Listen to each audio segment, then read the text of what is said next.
23andMe says I should take off my clothes, so I'm going to get naked now.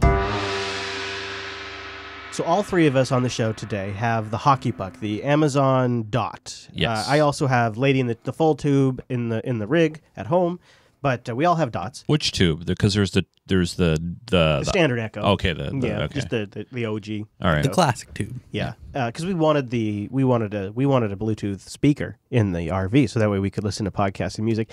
Not as good as everybody says it was. The speaker in the tube, it's not really. I would actually, in retrospect, recommend getting a Dot and then just hooking it up to nicer speakers. Yeah, that would be a better way to go. I actually picked up a $25 Anchor Bluetooth speaker, and that sounds better than the built-in anyway. Yeah. So there you go. So I have been sort of for the last few months pretty deep dived into automating the studio and my RV with the Amazon Echo, using the different various things that you can plug into it and whatnot. And I've liked it quite a bit. And in fact, I really have zero complaints with it here at the studio. It's really just phenomenal when you have reliable internet connection. But therein lies the problem. Reliable internet connectivity, which I do not have in the RV. It was very evident on our trip to Montana, but also just with the crappy AT&T connection that I have. But Chris, I thought you were a free digital nomad that can just go to where the internet is. Well, that was actually 100% true until those bastards at AT&T started throttling based on network congestion. Yeah. And then it doesn't matter how strong my signal is. I still get screwed. Yeah, but now you can be a thief that just travels from people's house to different people's houses and steals their Wi-Fi. I can jack Wi-Fi, yeah. Actually, my solution has been, get ready for it, big shocker, see if I can't localize it. And so to keep the automation traffic on the LAN. I know, if Noah were here, right? So I've been experimenting with different ways to do this. I would say the easiest way is probably to reverse engineer Alexa and set up a local server and forward all the traffic to that. Yeah, really, probably is, actually. Probably, honestly, because let me tell you about the path I have gone down. So first I tried Home Assistant, which I interviewed the founder of that project several weeks back. Really great project. And if I had more time, I would absolutely go Home Assistant. So if you want a total under your control, LAN-based approach, check out Home Assistant. Now, that's not the route I'm going because I have a multifamily situation to deal with. I have multiple occupancies to deal with, the RV and the studio. And I want to integrate a few things that are... already in place. Yeah, exactly. And so... What do you suppose, Mr. Nunes? What do you suppose I've landed on? I almost am afraid to admit it, but I'll explain my rationale in a moment. You're switching to Google Home. Nope, because that has the same internet dependency problem. That's right. Is it something Apple-based? Yeah, it is. Now, let me tell you why. It's HomeKit. So HomeKit has... What pushed HomeKit over the edge for me was... Is your love for Apple. Yeah. is Homebridge. Homebridge is a Node.js-based open source project that is, you guys, this is just a phenomenal project. So it takes everything under the sun that has any kind of automation at all and allows it to connect to HomeKit. It's a total open source, like, home run kind of project. Like one of these projects where some guy starts it to scratch an itch, and then the open source community explodes around it. There are hundreds of plugins that integrate everything from every device I have all the way to Teslas. You can integrate Teslas in with HomeKit. Anyways, the nice thing about it, HomeKit though, it's all based over the LAN, directly from device to device. No internet connection required. So you combine it with this open source project, which runs brilliantly on a Raspberry Pi 3 Model B. You get an image for it, you throw Homebridge on there, and then using Yarn, which is an NPM tool, using Yarn, it's yarn add homebridge-hs100. Yarn add homebridge-hue. Yarn add homebridge-harmony. And it installs plugins for all of the TP links, for all the Hues lights, for the Harmony controllers, like boom, boom, boom, using its package manager. And then the iPhone, or whatever iPad, or whatever device you're using to manage HomeKit, just, you go up to it, it discovers the bridge on the LAN, you scan one code with your phone or iPad, everything's linked up, it's all locally encrypted, it's all going over the LAN, you can control all your devices, and it's so fast that as my finger is pressing down on the glass, the remote device is already responding to the command. I mean, it's like the Echo is fast, but it's not land fast. It is so neat, especially when you're out in the middle of nowhere and you don't have any internet connectivity, but you can still trigger these things off. Love it. I gotta say, I am very impressed by the fact that I think you managed to probably anger the audience of every show with one choice. Because up and last, they're going to hate it because it's Apple. And then Coder's going to hate it because it's Node.js. Right. And Unfiltered's going to hate it because privacy. And TechSnap's going to hate it because of IoT. Right. But the BSC Now guys will love it because they're all secretly Apple users anyway. Well, I'll tell you, to me, it's the most, if you're looking at a system that average consumers can deploy and then your family can use, like if you need other people using it, it seems to be, it's encrypted, it's device to device, and there is this massive open source community that's just everything you could possibly imagine works through Homebridge. It's almost like Apple puts thought into, ease of use for users. Well, I think what Apple is decent at is building platforms. So they'll build HomeKit or HealthKit or ARKit, and they get lucky, and developers are like, well, that does a lot of the hard, heavy work for me, so then I just create this app around it, and I can go sell it for $5. Well, I don't think it's that they get lucky. I think it's that they see that they have like 1 billion users. So yeah, HomeKit's definitely taken off slow. In fact, when I originally looked at the Echo, I thought, well, this really seems to be the way to go. The ecosystem is huge. Everything's advertising with Echo support. And it wasn't until I started looking into Home Assistant and the open source community around automation. It really is pretty nice. One of the things that we have set up right now is you can have temperature sensors. This is just really basic. But when it goes below 55 degrees, we have a heater that comes on. And then when it goes above 65 degrees, the heater turns off, which is really nice because where we're parked right now, we have very limited power. So it's nice to, or the other one is because it's HomeKit based and iPhone or iPad or whatever you're using knows your location. You can also have it set so we have decoration lights, like just hanging lights in our RV, and I can have them automatically turn off when all of the family members leave the RV. So we don't just sit there running this limited power that we have. That's just, super stupid nice stuff, and I don't really need to be telling Amazon or Google when I'm coming and going from my home. And the HomeKit stuff is all based on the phone. It does when the iPhone knows you're at that location. It's not iCloud that's triggering things to turn on and off. It's the iPhone that does it directly based on your location. So it's not like they're not keeping track of all of that. It's like an easier version of those people that keep those NFC credit cards in their wallets. Yeah. And it's nice because I have several things now. I have a Nest security camera that and a Ring camera. I have several other things that come on when no one is home that is generated by this event system. I got to say, the thing that I hate most about these technologies isn't any of the technology. It's the fact that they're all named so similarly. Yeah. Well, what I hate about it is that they're generally poorly updated and generally used for data mining. Yeah. So one of the things in the we'll get off this 'cause I know not everybody cares, but I actually think this stuff matters, and once you try it, you realize it does matter. But that's another soapbox. With the Echo setup and a lot of other ones, you have to go into the individual apps to update their firmwares and to change their settings. So you have to launch the TP-Link or the Casa app, and you have to launch the Wemo app for Belkin, and you have to launch the LifeFix app for LifeFix, and you have to launch the Hughes app for the Hue light bulbs. These are just ones right off the top of my head, right? But it's true. Yeah.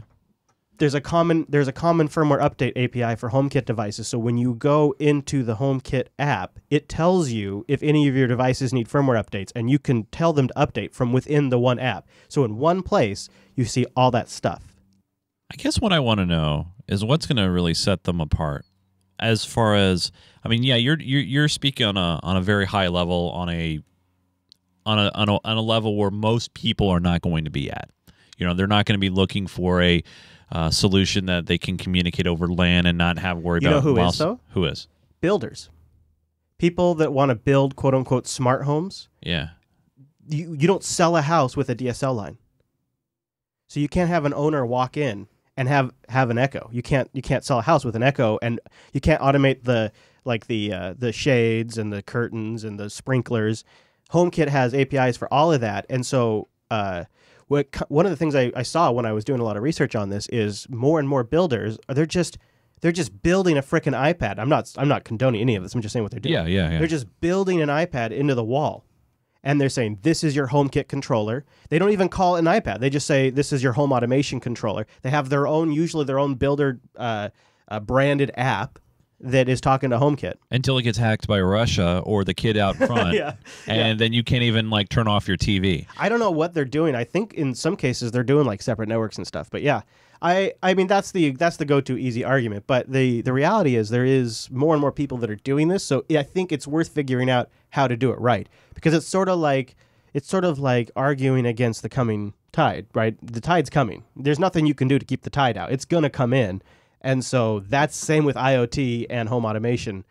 I've been looking into like Home Assistant and the Echo, and now HomeKit. And out of the 3 different approaches, HomeKit seems to be the best compromises and combination of security, automation, and family use, because you can easily invite other members of your family to then just get a dashboard to manage the lights and the switches that they need, and it's location aware, so I can have a different board show up when I'm at the studio versus when I'm at the RV versus Angela's house. So it's I think very competitive, especially when you combine the fact that the Echo is location dumb. It doesn't have any idea of your location. So Chase, Yeah. am I crazy? Because I feel like I got to stop talking about this because nobody cares about home automation. Are you doing any home automation? Are you doing? I am the very, very low level, I guess you would call it, because I pulled the trigger on the hockey puck. I have to say hockey puck because I'm sitting right next to one, and if I say the magic word, things happen. Oh yeah. However, I picked up one of those and a couple of LifeX bulbs. They were there. You go. On sale. That's a great setup. And one thing at night, I also have a sleep machine, a sound machine that creates white noise that helps block out the outside world for me when I'm on my holodeck. And one thing that it's not a lazy factor, but it's improved my life. And here's how. You ever go and you get in bed, you turn off the light and you get everything together and you're comfy in bed, and then you forgot to do something like, you forgot to turn off the light, or you forgot to turn on that fan, or you forgot to do something. Now I can just say, hey, blah, turn on the sleep machine, and it will just do it, or turn on the lights. And then with IFT, I can have my lights automatically come on and fade in when I wake up in the morning. Yep. So it's a life changer for me in those ways. Am I a little concerned that maybe Amazon wants to take my voice and share it with developers so they can improve upon those apps? Possibly. But I think this is the next step. We dreamed when we were kids of the Star Trek universe where we could talk to the computer and have things happen. We're starting that process now, and I think that's really, really cool and magical. Yeah. I think what I wonder, if we fast forward 3 or 4 years down the road, the Google Assistant and Siri have a couple of strong competitive advantages over the Echo, and to my mind, the number one being you always have them on you, right? And they can improve ways that you wake them and whatnot. So you always have the devices with you. So when you're in your car, when you're at the grocery store, you don't have an Echo with you. Well, you could have like a pin that you put on your shirt and that you would touch. There are apps. Yeah. But you do have a phone or a watch with you. Well, are you saying that you don't have your Amazon Fire phone with you? Right, exactly. That's what I'm saying. Hey, don't knock that phone. That's a great phone. And then the other thing, like I already said, is location. So they are able to do, for me, huge feature is location-based reminders. Yeah. Location. That's why, for me, Assistant and Siri are better than the Echo in those regards. And I think long-term, that might be the winning feature. I almost picked up a Google Home when it was at $99, but I wish Google would come out with this is where Amazon is winning right now. They are so winning. They have a $35. They have a low entry point where someone can mess around with. Yep. Google needs that. Yeah. Apple needs that. The Apple's trying to do that on the premium side. They're trying to make this like Sonos thing. Were you skeptical when you bought it? Because I bought it because it was on sale. Because I was skeptical. Because I didn't buy it for 2 years or whatever. But I kept hearing from more and more people in the audience are like, yeah, after I got it, I really liked it. Not skeptical, but I just kind of wanted to see what it could do. Yeah. And now where I'm kind of hooked into it, I do the comparison, for example, of when I talk to Google and I talk to Amazon's device, the same question. And I feel that Google is like more human-ish. where I can They say, have a lot hey, of those knowledge cards too that you yeah, can call upon. and say, hey, tell me about blah blah blah, and it will, and I'll ask the Amazon device, I'm sorry, I can't do that, and then just that's it, you're done. So there's some pluses and minuses of both sides, but the cool thing is with everything being integrated with each other, you can try all these different providers. Yeah, that's true. Yeah, I maintain it's a worthwhile thing to try, even if it's not necessarily for you. Consider that it's going to be for a lot of people. Anyways, I'll wrap it up with this, so that way we can move on. It fared better than I expected in my comparisons.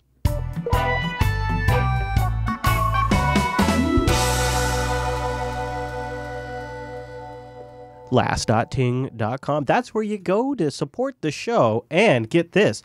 Get $25 towards a new device or your Ting monthly service. Ting's really simple. It's $6 for your line and then your usage on top of that. Easy peasy. No crazy contracts, no quote-unquote agreements. Just pay for what you use. Uncle Sam's cut.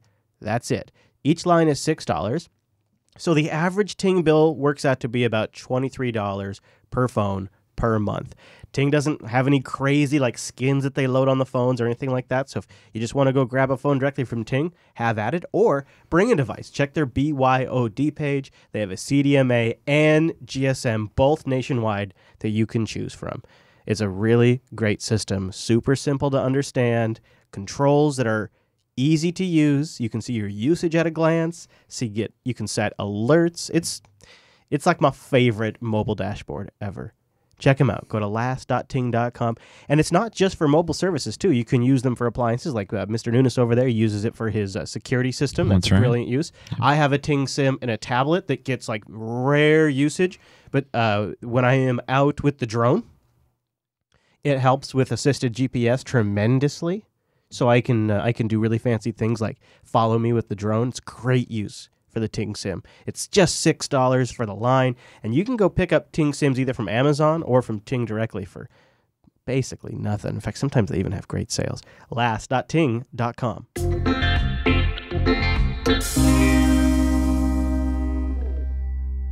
See, I'm not sure if I want to go back to Apple. With every edition of their updates of their phones and you get a little bit better hardware, a little bit better camera. It's pretty. They're gonna integrate the thumb sensor it's into generally going to do screen. something better, but it's not necessarily going to be too exciting. Right, but the OS is just the same. Mm-hmm. Nothing's changed. Mm-hmm. I can't really fully customize it like I can on Android. Oh, for sure, yeah. That's where I'm kind of shocked by someone like you, who is just I'm good. I'm going to stick with my iPhone. I think it's because I'm becoming an old person. To me, all that stuff you just said about Android, or all that stuff you just... Hit that bell, old person. All that stuff you just said as a con, to me, is a plus.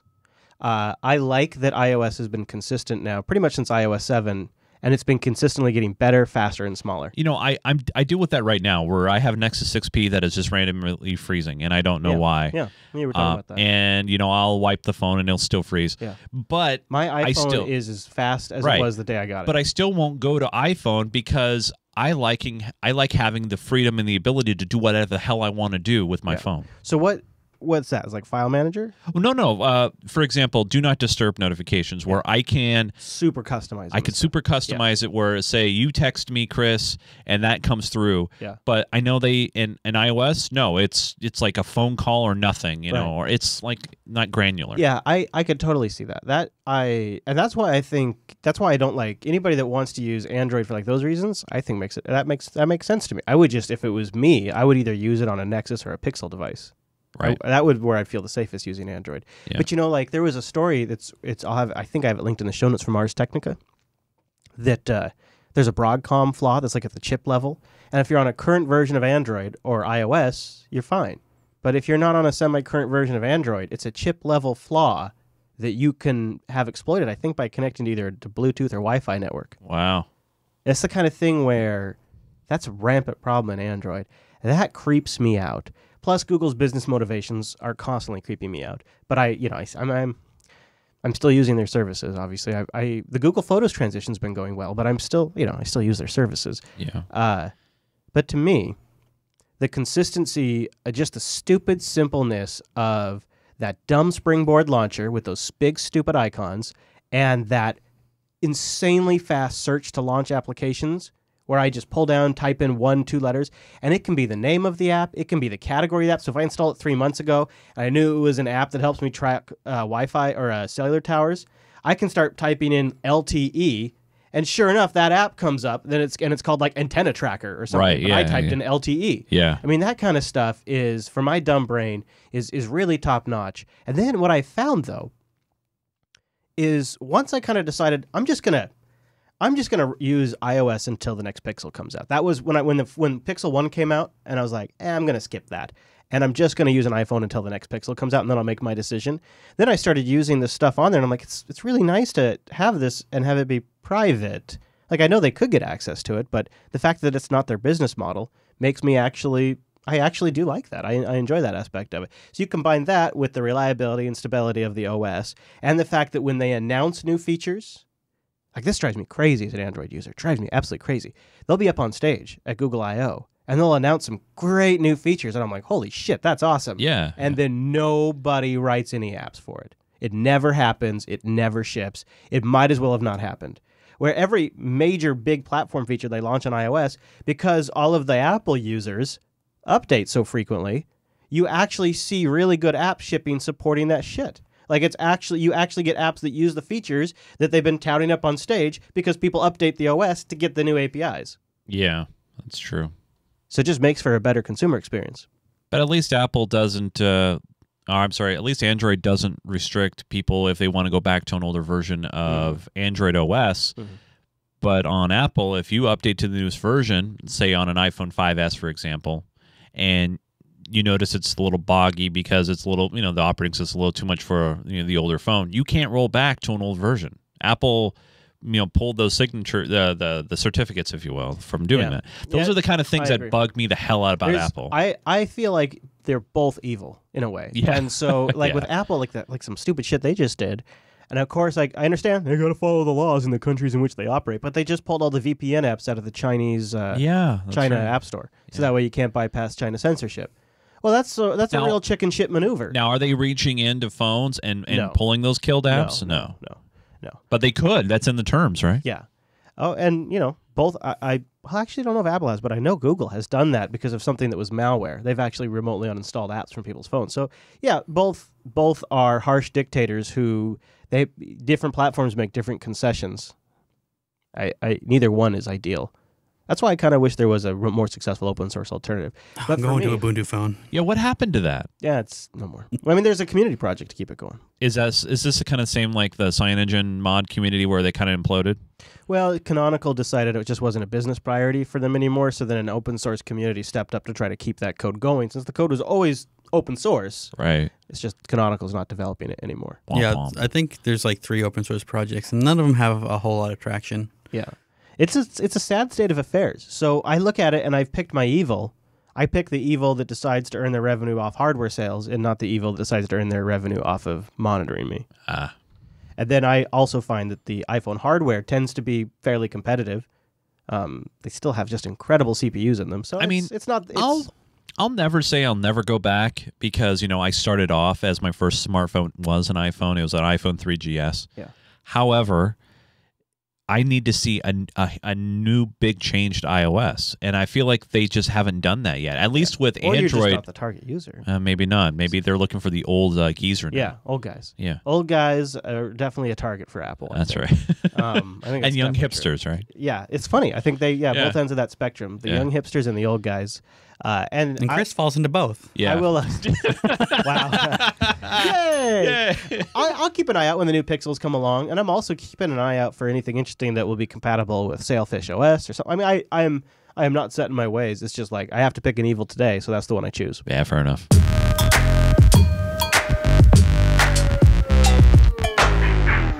I'm kind of perplexed about what to do next about my Nexus 6P because I've already done factory wipes of it a couple times already, and I'm at a stage now where if I put a custom ROM on here, would it make things better or worse?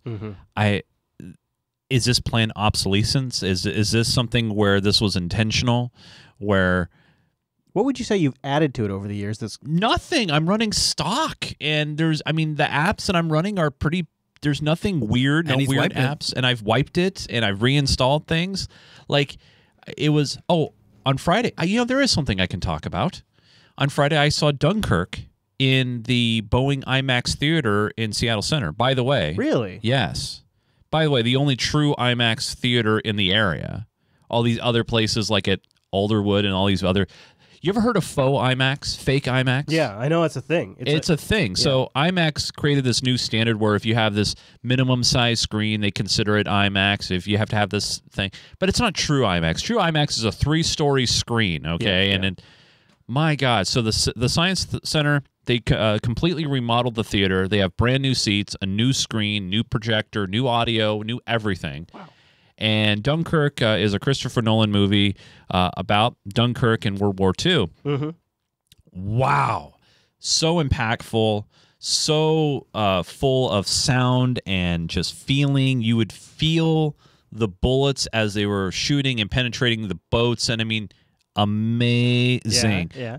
On the technological side, I mean, just amazing. Well, the movie's got a pretty good... movie's pretty good, too. Yeah, it's got 93% on Rotten Tomatoes. Yeah, it's great. It's great. But that makes it like worth going to the theater. Was it expensive? Yes, but the money does go towards the Pacific Science Center. Is it more than $50?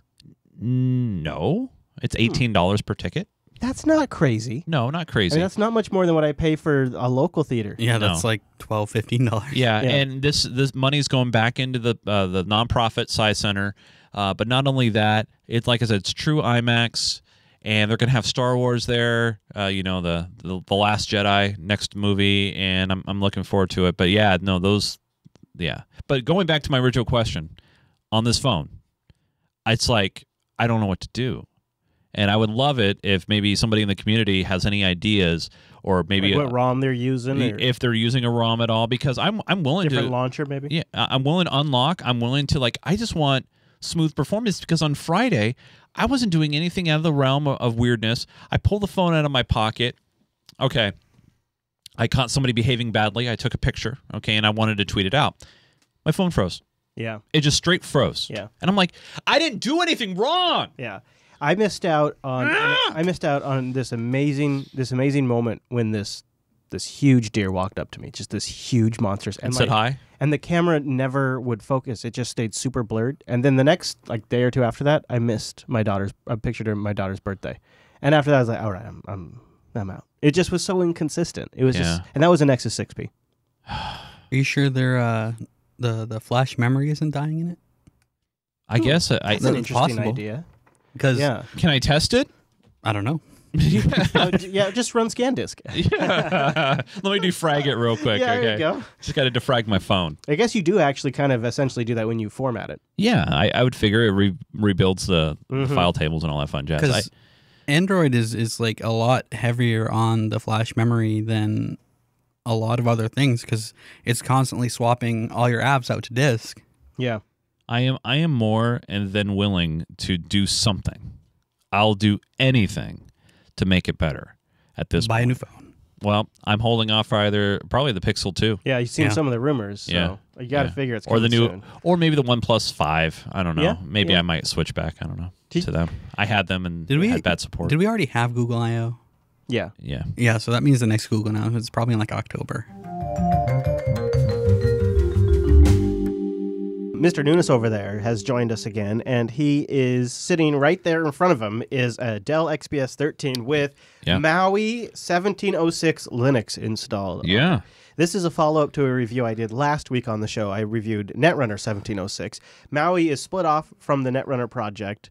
It's based on a stable LTS Ubuntu base. They've taken the Plasma desktop from the Neon project. They've put their spin on it, and that right there in front of you, Chase, is the first quote-unquote official release of Maoi Linux. What do you think? So I have some pluses and minuses, first impressions. I like this. This is like the switcher's perspective. Yeah. First thing I tried to do when you gave me the laptop was connect to Wi-Fi. I should have. This is my mistake. I should have connected to Wi-Fi for you. I apologize. I know. But it shows the frustration that I would have. Just to connect to Wi-Fi, I needed to enter in 3 different passwords. Like, I had to enter the Wi-Fi password. Then some sort of vault thing came up and said, all right, you need to enter the password for that. And because we're going to put your information into this wallet. I'm like, okay, fine, whatever. You know, and it was dialogue literally on top of dialogue too, which is never a great experience. However, some of the interface is really nice and clean, and I like that a lot. I'm a kind of a germaphobe when it comes to interfaces. I want it clean and simple. However, when I hit the Windows key, or what they would consider the menu key or whatever, super key, this interface is like it needs work. I mean, that's like an overview interface, right? And then when I click on that widget, but when I click on the widgets button, there's like a lag of like a couple seconds. Yeah, it's because it's loading them all them widgets in there, right? All them fancy plasma widgets. But it takes advantage of the high DPI screen very well. You know, it's playing back video, no problems. You know, Flash is working great. I'm loving Flash. Hashtag long live Flash. Yeah, sure. Yeah, now you're a Flash lover. I love it. We should all become ironically Flash lovers. That'd be really fun. Do you really think it's going to die? What is it, 2020 they say, right? Yeah. Are we going to become Flash hipsters? I wonder if there won't be like a huge surge behind some of these open source Flash projects like Ganesh or something. So would you be comfortable using that? Would you be comfortable recommending that to somebody? Definitely if everything that they needed was already kind of pre-set up and configured for. And that's where kind of a continuation when I was on the show last time, where you have somebody, right, say a grandma or grandpa, they just need basic internet access or whatever. Yeah. You get them set up, and they go to the store and buy a new printer. Yeah. And then you're like, crap, now you got to go find the Linux driver for it, and then you try to install it, and then just kind of like the same scenario that I ran into when I tried to switch. I tried to install Steam, and it was just doing these weird things, you know, and so that's the big curve, I think. So what's neat about this one is you get to play around with a curated Plasma desktop with an Ubuntu base. So it's essentially the same as the Netrunner I tried last week. Same kind of Plasma extensions and whatnot. Even includes a couple of Netrunner themes. Yeah, it's not bad. I do like the drop-down terminal. That's really nice. Yeah, isn't that? I like that a lot. Yeah, I do too. I'll tell you, it's not getting me to switch though. It's not getting me to switch, but it's a good effort. So I'm glad I checked it out. So that was my quick take, and now that's Chase's first impressions of Maui. Is I essentially echo a lot of your sentiments. Essentially, some of the rough edges you ran into aren't Maui Linux itself, but are actually just the Plasma desktop. And that was your first time seeing that stuff. After the first couple of times you've seen those dialog boxes, you know what they are. It's not so bad. Like that wallet one. That's the one and only time it comes up, because you have to create the first wallet password. I see. So that dialog was saying, hey man, go through this wizard and try to create a wallet password. But here's where it went wrong, and I think where it threw you an extra error dialog, is you can do two types of wallets. One that is blowfish encrypted and one that is GPG encrypted, which would be better. However, the required GPG libraries or whatever are not pre-installed on that system, but it's the default choice. So it chooses a default encryption method that it doesn't actually have the ability to do, so then it kicks out an additional error for you.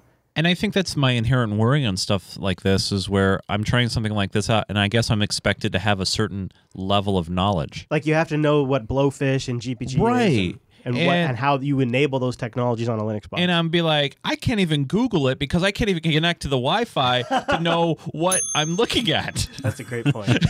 That's a great point. Yeah. But no, it's nice. I mean, it's very nice. I mean, I don't know how well the battery life is or anything on it. It's pretty good. I actually contribute a lot of that to Plasma, though. Plasma desktop has gotten pretty lean and mean, actually. But I love the Dell XPS hardware. I mean, I love this footprint of laptop. This is great. And that high DPI screen, when you turn up the DPI scaling in Plasma, which always takes me a bit to find. Future Chris, it's in the display settings area.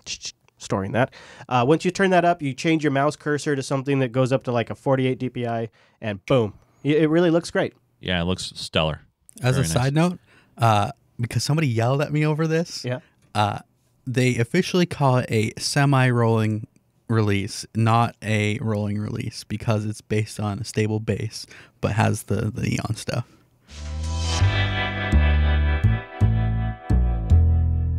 Ironically, the very issue that sort of propelled me into distro hopping itself may be mostly cleared up. The Beard over here made a tweak or some sort of change. I actually don't know what it is yet. About, 3 weeks ago, 2 weeks ago? And we've had significantly less crashing. I think it's actually twofold. I think first, we did an update that updated the NVIDIA drivers. And then secondly, I noticed that in OBS, if you have a scene that is trying to load a RTMP feed and it fails too many times, it locks up OBS. So I moved the one that we had on the reruns to a different scene or a different collection of scenes. Okay, so the change there and the update of the NVIDIA driver. So the update of the NVIDIA driver seems to resolve the GNOME 3 crashing, and the change of the RTMP scene collection seems to have fixed the OBS crashing. Mm-hmm. And I assume that you've updated these machines because have you had any problems with... I did the same driver update on these systems. Yeah, but have you had any problems with the refresh rates anymore? Not really, no. No, it's pretty much... So all our problems are solved. Yeah, I mean, I knew eventually it would come around, but it sort of raised the larger issue of we need these systems to be a little more static. Well, now we just never update again. Yeah, right. Static. Problem solved, right? Absolutely. So it's GNOME 3, I think, is probably we could keep it in production, but since we already sort of have momentum towards migrating to something that would be a little more reliable long term, we might just keep it going.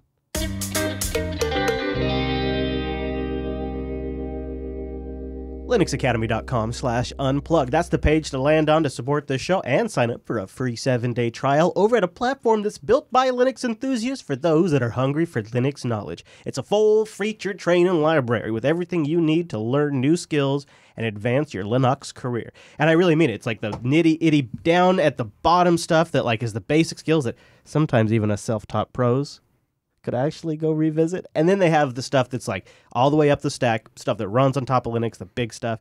And then they wrap it all up with a platform that is built for Linux users. Self-paced, in-depth video courses on every frickin' Linux, cloud, and DevOps topic. They have human beings that are ready to help you, full-time instructors.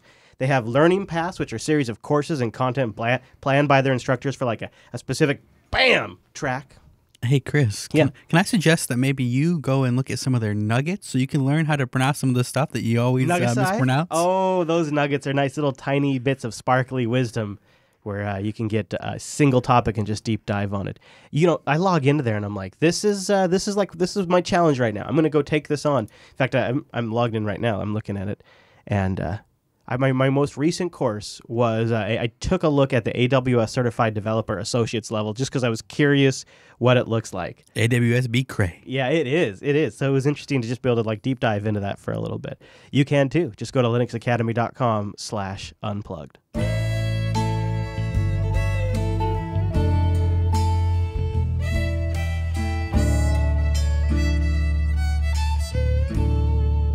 So I decided, I'm going to go watch my buddy over on Geek Gamer TV. Thanks for the plug. He is having a rough time, Chris. Like, fuck. Fuck. Really? It's bad, huh? I hate it. All right. You getting botted still? Oh, yeah. Yeah, that's not going to stop. I think someone has a personal vendetta against me. And really? What did you do that's to upset intense. somebody? He gets like a follower less than every minute. What did you do to upset somebody? I made a video about view botting. Oh, and then of course. So a few years ago, I did a cut to the chase video when I used to do these vlogs. Cut to the chase. Yeah, cut to the chase. And I was talking about view botting. So I banned a person in my chat room. Oh, got it. Isn't it funny? That's how you should have started the story. If you would have started the story with, well, I banned a guy, everything else clicks into place. Well, I banned a guy a few years ago. And I think it started with this guy, and then I made a video about it because I wanted to kind of alert everybody what's going on about view botting, what's going on, what you should do about it. It's a scam. Well, the answer is you don't do anything about it. You can't do anything about it. However, being open does help, and and telling your community, hey, this is what's going on. I am not doing this. This is not intentional. This is just the way it is. This is what's happening. Yeah. However, that wasn't my problem last night. At least it wasn't the botting part. Mm-hmm. I have a nice clean interface, so when people follow, they get a little mention on the screen, and they get a little alert and a little sound effect. Oh yeah, that broke too. That broke too, because I was using. No. So I was using this is what happens, third-party provider to pull this data, and for some reason, it wasn't pulling subscriber data. Now, to me, subscribers are one of the most important people as a Twitch broadcaster because those are the people that decided to use their hard-earned money to support what you're doing. They believe in what you're doing. Man, can we just decide? This is the last time I'll mention this every time we talk about Twitch, but man, fuck those guys for using subscribe, which is the parlance for podcasts and YouTube channels, and in those, I know. it's Yeah. free in every other form. Well, yeah, but Well, fuck what about- those guys for using that parlance when you bought magazines with a subscription. That's right. And book subscriptions All and right. magazine subscriptions. Okay. All right. And Amazon subscriptions. That's right. Okay. Amazon well, subscribe. I guess it's all. We just need new words, guys. I get my Soylent every month thanks to Amazon Well, are subscription. you still doing Chris- Soylent? Yeah, well, Chris. Oh, we got to talk about that next. Yeah. Chris, how about you just bell me? Yeah. Okay. All right. So continue. All right. So subscribers, most important people are outside of just people hanging out with you in general. I mean, I think everybody in the community is very important. However, subs are very, very important. So I had somebody that used their Amazon Prime. By the way, if you have an Amazon Prime subscription, and I'm not telling Me. yeah. Let's go ahead and mute his mic real quick. No, you got Rakai, you got myself, any Yeah. Twitch streamer. If you have an Amazon Prime account, you get one free sub per Funny. month. Yeah, Is it doesn't have to anybody- be either is of us. any- Just Yeah. sub to someone. I don't. I feel like this audience is probably not a big Twitch audience, though. You guys are barking at the wrong crowd, I think. But Well, we'll see. I don't know. I'm up to 15 subs. I Chris. Ooh, here good for you. I will Wait, what was the number before you reveal the face? Was it 275 or something? 250. 250. Okay, continue on. So one of the things I have on my screen is who is the last subscriber to the channel, and they get a permanent spot on the top of the page until the next person comes in. And it wasn't working. It said the last person was none, and that really bugged the hell out of me because the following part was working. Are you sure that somebody wasn't trolling you and using the name None? No, I checked that. That's funny. What I found out is I dug into it, and the provider that I was using, their tie-in to Twitch's API for subscribers was not working. Oh, go figure. Microservices for the win. Yeah, exactly. So I decided to offload from those providers and try to bring more of it in-house. And So you wrote your own. Yeah, I had. Sure. That's what I was talking about programming last, and I was like, "Fucking hate programming. I hate it." You're gonna switch back once that breaks. Trust me. I used to do that, and Wow. it actually will break on you. I know it will. This sounds like heartburn, guys. No, it's first world problems. Agreed. However, it's one of those things where in doing the gaming thing for 10, 11 years now, I want to try to show appreciation to the people who decide to support me, kind of like the Patreon, Yeah, where we sure. try to support them. Yeah, and that's how you do it on that platform. Oh yeah, So every day you guys hustling. That's what I say. I am hustling. All right, so tell me about Soylent. I got to know. Are you 2 weeks in now? Oh, I've been doing Soylent over a month plus. Shut up. Yeah. Are you doing it once a day? Yeah, once a day. So Are you replacing a meal with Soylent? it's my breakfast. Oh, good call. So yeah. Did you have the poops the first week? I never got the poops. Did you get the farts? Occasional farts. Yeah. Huh, not bad. So it was pretty smooth for you. Yeah, pretty smooth. And thanks to Costco, I also have switched over to unsweetened tea. They have this like pure leaf tea. It's like $9 for a 15-pack, and I've pretty much eliminated 95% of my soda diet. Damn. Yes. Are you seeing any results yet? I've lost a few pounds. Good for you. Sure. Good, yeah. good, Yeah. good. Absolutely. I do that via starving myself. That's what I do. That doesn't work. Yeah, I don't know, man. I tried the Soylent thing. I tried it. Now, which Soylent did you try? Because there's multiple flavors. Just straight up like straight recent vanilla Soylent. whatever the hell. Here's what I want you to do. I want you to try it one more time, but get Oh, you. no way. I'm going to bring you. No way, dude. No way. No. I'm going to bring you a bottle. He's gonna have you try the coffee Soylent. No. I'm going to have him try the cacao Soylent. The what? Cacao The chocolate Soylent. chocolate. Oh, all right. Well, that would It's be more basically appealing. chocolate milk Soylent. You know what really? You know what's really? It's really good. I tell you what works for me. I swear to God, I know it's crazy, but starving myself. Yeah, but that's not good for your We body. call it fasting. Actually, it's great for your body. If once you get past the hunger pangs, it's great for your body. It's great for your immune system. It's great for your body. You know what else is good? Meth. Yeah, lots of crack too. know. I'm glad Chris has joined. all in. I'm glad Chris has joined a cult. Hey, let me tell you something. I'm on the. What am I now? 2 Wait. months into this, and I'm still on board. Beard. He's all right. Let's say he's in the apple cult. He's Don't label me as an apple He's in cultist. the starving cult. Yeah, that's true. Yeah. I Because Apple doesn't feed him. That's right. I think I'm down like 4.5 pounds, and that's even after going to Montana. Over what period of time? Since I started checking a month ago. All right, so your body's still adjusting.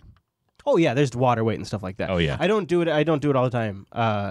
What I found was after I fasted, I basically slowed down to the point where I really only need to eat once a day, or maybe like a small snack during the middle of the day, so like something light, and then I'll just go home and have dinner.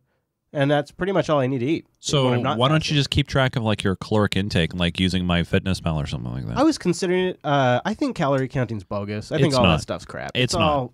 Here's what I tell you. I just follow how my body's feeling, and when I feel like I'm not feeling all that bloated and stuff, I'm feeling good. You know, my body's feeling for a nice T-bone steak, like right now. But Well, there are cravings, and then there's like when I'm fasting, I'll be hungry. Like I'm hungry right now because I'm fasting right now. But there's a like you learn that there's like a I really need to fucking eat. Like this is no joke. I gotta fucking eat. And then you learn there's like a you know what I could do? I could eat right now. I could definitely go for a real nice burger. I could do that. I could eat right now. And when your mind's at I could eat right now, you just keep fasting. And it's when you get to boy, I really need to fucking eat. That's when you eat. And that's all. That's all I mean. I listen to that. I just listen to those signals. You need to do the keto thing. Keto. Yeah, well that's a if you combine that with fasting, it's a superpower because fasting actually puts your body into ketosis. That's part of what you're doing. And so once you fast for about 24 hours, you essentially go into early ketosis. And you can then just start eating keto from that point and stay ketotonic or whatever Yeah, that keto stuff, you know, everybody says that's a cult. People say it, but I wonder, at what point do you do something not because you want to lose weight, but just because you feel better, you think better, and you sleep better? That's why I do it. You know what I could go for? I could go for some more JB. I hear you, man. Patreon.com/JupiterSignal. That's Nice. a way to invest in the network and get more content. In fact, there's some exclusive content over there for those patrons. Yeah. The Beard joined me for the Patreon exclusive And he podcast. shaved it off. I couldn't believe it. He Yeah, shaved off. on an audio show. So strange. Yeah, I know. You know what'd be crazy is if you know when I do reveal my face, I actually don't have a beard. Yeah, that would be. But I'm not gonna do that. You did reveal some things. I did. We talked about some things. Actually, we talked about quite a bit of things that probably the Jupiter Broadcasting's audience has been wondering. Yeah, I think that show was about 3 times as long as we were expecting it was going to be. Yeah. But it's good. It's perfect. It's about 45 minutes long, and it's an exclusive podcast just for our patrons, new and old. Well, we don't call you old. We call you vintage. We promise. Patreon.com/JupiterSignal. All right, gentlemen, let's do a little AskError. So we asked people to tweet us or telegram us with hashtag AskError and send their questions our way. And I picked out a couple. Screw those guys. They have crappy questions. I don't want to do this. Okay, so here's the first question. I thought I'd do a couple of generic ones. What is a word or phrase, guys, that instantly annoys you? This was a hashtag AskError. Hey, guys, what phrase instantly annoys you every time you hear it? Libre. Whoa! So here's the thing. Really? No, That one? I think that one comes up a lot. Yeah. Yeah. I think that might be coming up later in the show. You know, the phrase that kind of been bugging me a lot lately is the phrase, you know, to tell you the truth. Oh. You know which one I'm guilty of? We're all guilty. Actually, all of us on mic right now are guilty of this one. Yeah. In all fairness. Yeah.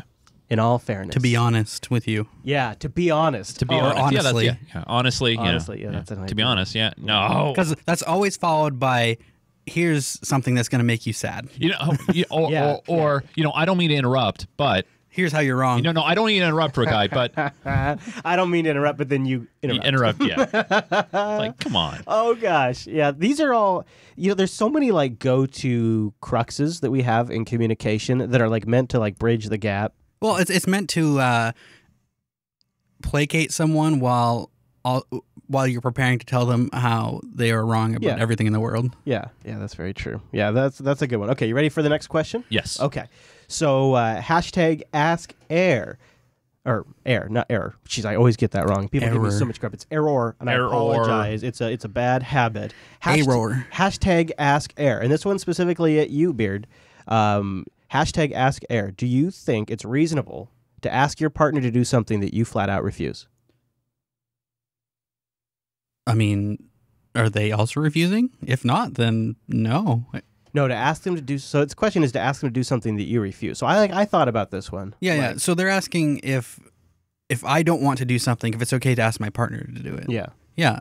I think that's fine. As long as they're not also not wanting to do it, I don't see the problem with it. Yeah, that's how. That's kind of one of the benefits of having a partner. Yeah. Like if Hadia never wanted to dump the black tank, I'd be fine. I'd do it. I'd just get it done. What about you, Chase? Would you be willing to ask your wife something that you'd never be willing to do yourself? No, I don't think so. I mean, there are it's a not lot. fair. No, I mean there are a lot of things that I'll do that she won't do. Yeah, that's what I was. You're right. Yeah, I do feel like it has to be like a pretty exceptional circumstance where there's something I would refuse to do, but then expect her to do it. That's right. Yeah, it's a little. Yeah. I think this person's having a little relationship trouble. It's based on that question. It's not No AskError. It's like Dear Abby. Yeah, this is a no judgment zone though. So Yeah, feel free. I guess there's nothing that I wouldn't do if they wouldn't do it. But if there's something I don't want to do and they're okay with doing it, yeah, sure. Now this is a short week. We're recording sort of close to the last episode, so that way we can get caught up. So if you're not subscribed to User Error on RSS, you should be, because the release day may be changing and shifting a little bit. Well, the difference is that we recorded 3 days ago and put it out, but this one, it'll still come out at the same time next week. I know. I'm just saying, while we're recording, there hasn't been a lot of time for questions to come in. So we had those two, and then I have one to toss to the audience, and I want it to be a discussion. Okay. So hashtag AskError feedback. So not only can you send us your other questions, tech or not. You're making this so complicated, Chris. The segment. No. We have two different directions of communication going on now. No, hashtag AskError. It's the same word. Yeah, no. I mean, like, we're sending it out as AskError, and they're also bringing it in. We're just saying, I'm saying reply with your answer and put the hashtag AskError so we can find it. So here's the question, and I would like their answers with hashtag AskError. What, if anything, should Jupiter Broadcasting or User Error do about Star Trek Discovery? That's what I would like to hear the audience. My thoughts are, I could do anything from it becomes a 5-minute segment on the show to nothing to a whole other podcast dedicated to it. Like it's all about the Orville, really. Well, or maybe both. A show that covers both. I don't think you can. Oh, I don't know. Can you combine both of those? I'm watching both. I know. I'm going to be watching both too. Half and half. You make an A and a B side of the show, or you compare and contrast. In my mind, you go do your own separate show. You're such a Star Trek hater. You're such a hater. Wow. Star Trek hater. I've watched all of it. No, I just want control of User Error. Get you the hell out of here. Okay. All right. I don't know. What do you think? What should Jupiter Broadcasting do about Star Trek Discovery? I think you roll it into a more of a science fiction-y show. Maybe call it, I don't know, Legend of the Stone Trek, Science Bites or something like that. Where, God dang it, guys. where you guys are a bunch of jackasses. You talk about science fiction jokesters. television. You pick up that one nice community member, Heather. Yeah, you guys are a bunch of. All right. So, maybe the audience. Maybe I have a feeling I think the there audience needs to is nothing. They don't want nothing. They'll just watch it and they don't want to hear us talk about it. Well, there'll be people that will go back, man, I missed this, and I missed this, and I missed this. And then when you say, all right, fine, we're going to bring it back, then no one shows up. All right. You want something serious? Start a new show. Call it Beyond Horrible. And that way... Are you saying Star Trek is beyond horrible? No, I'm saying... Oh, my God, you're fired. Beyond could potentially be horrible. Okay. All right. But if it's good, then it's beyond horrible, and it's good. Yeah. All right. Let us know. And ask your other random ass questions. Hashtag AskError.